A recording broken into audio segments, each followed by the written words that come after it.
สบายดีข้าพเจ้าคำกลางเลยสกิดใจ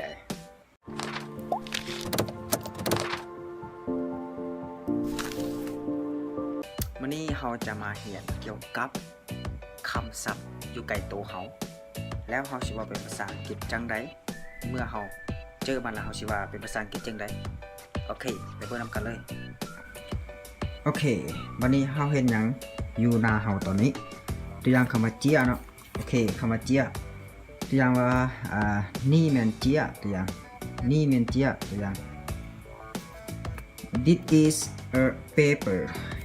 This is a paper โอเคนำกันเลย This is a paper เห็นบ่เขามีเจีย1ใบเจีย AC นะเขาจะว่าจะเป็นภาษาอังกฤษเนาะง่ายๆคือ This is a paper วันนี้เขาจะว่าเจียอยู่ถึงคอมพิวเตอร์จะว่าอย่างไรThis paper is on the computer. This paper is on the computer. This paper is on the computer. เห็นบ่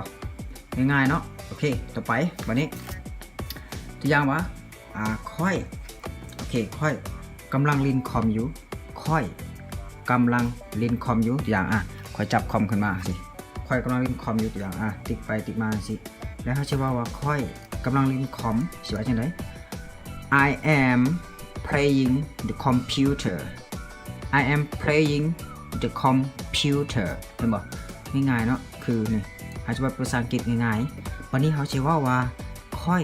กำลังพิมพ์คอมอยู่หรือว่ากำลังพิมพ์ข้อความ I am typing of letters I am typing of letters หรือว่า typing the text ก็ได้ the text ก็ได้คือกันโอเคง่ายๆเนาะบัดนี้เวลาเรามาเห็นตัวอย่างว่ากุญแจเนาะเห็นป่ะกุญแจตัวอย่างว่ากุญแจเนาะโอเคตัวอย่างว่ากุญแจนะมันหลายเนาะเขาจะว่านี่แม่นกุญแจใช่นะเป็นจำนวนหลายเนาะเขาจะใส่คำว่า these are the keys these are the keys เห็นบ่วันนี้ง่ายๆเนาะวันนี้เฮาสิว่ามันอยู่ถึงโต๊ะเนาะมันอยู่ถึงโต๊ะ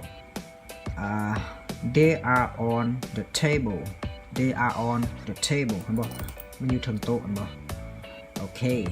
วันนี้เฮาเบิ่งคำศัพท์ต่อไปก็คือกระดานโอเคกระดานเนาะกระดานสีขาวแมน white board white board เห็นบ่เราเชื่อว่านั่นแม่นกระดานสีขาว that is whiteboard that is whiteboard บอกง่ายๆเนาะบัดนี้เฮาสิว่ากระดานมันอยู่ติดฟ้าเนาะฟ้าแม่น wall wall w a w l โอเค wallเฮาจะใส่คำว่า pronoun มาแทนเลยคือใส่คำว่า it is on the wall it is on the wall ก็คือมันติดกับฟ้าโอเคง่ายๆเนาะ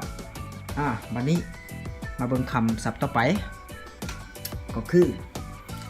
ประตูเนาะโอเคประตูตัวอย่างว่านั้นแม่นประตูว่าอย่างไร door d o r door วันนี้เฮาสิว่านั่นแม่นประตู that is a door that is a door เห็นบ่นั่นแม่นประตูโอเคเนาะวันนี้ยังมีหลายๆคำที่เฮายังสิเรียนรู้เนาะหลายๆคำเนาะโอเคตัวอย่างว่าปึ้มโอเคปึ้มdaily English vocabulary ปึ้มว่าจังได๋ถ้าปึ้มภาษาอังกฤษมี1หัว1หัวเนาะตัวอย่างว่าโอเค this is an English book this is an English book เห็นบ่ตัวนี้เป็นปึ้มภาษาอังกฤษ1หัวสินะโอเคง่ายเนาะวันนี้มีคำอย่างอีกก็โอเควันนี้เวลาเรามาเบิ่งเข้าไปในคอมพิวเตอร์เนาะ into the computer วันนี้เราเบิ่งคำว่ารูปโอเครูปเนาะเราเบิ่งรูปเนาะเรียกว่ารูปนี้โอเครูปนี้เนาะโอเค open it เปิดไปเบิ่งโอเคตัวอย่างนี่แม่นรูปสวยจังได๋นี่แม่นรูป this is a picture this is a picture วันนี้เขาชื่อว่ารูปอยู่ในคอมพิวเตอร์เขาจะว่ารูปนี้อยู่ในคอมพิวเตอร์ this picture is in the computer this picture is in the computer โอเค easy ง่ายๆเนาะโอเควันนี้โอเคเป็นจังไดวันนี้เรามาเบิ่งร่างกายออมหรือว่าเบิ่งคำศัพท์ออมตัวเฮาโอเคเกี่ยวกับร่างกายวันนี้ตัวอย่างผมของค่อยสวยจังไดผมของค่อยเป็นสีดำตัวอย่าง my hair is black my hair is black แม่นบ่ผมของค่อยเป็นสีดำแม่นบ่วันนี้ตาของค่อยซองเบืองบ่โอเคตามีซองมีซองหน่วยเนาะบ่เป็นซองเบืองถ้าจะว่าตาของค่อยเป็นสีดำสวยจังได my eyes are black my eyes are black เห็นบ่ตาค่อยเป็นสีดำeasy rightโอเคถ้าจะว่าค่อยยิ้มเดี๋ยวว่า I smile โอเค easy มันนี่ใช่ป่าวว่าค่อยมีความสุขหลาย I am happy โอเคง่ายๆเนาะโอเค for today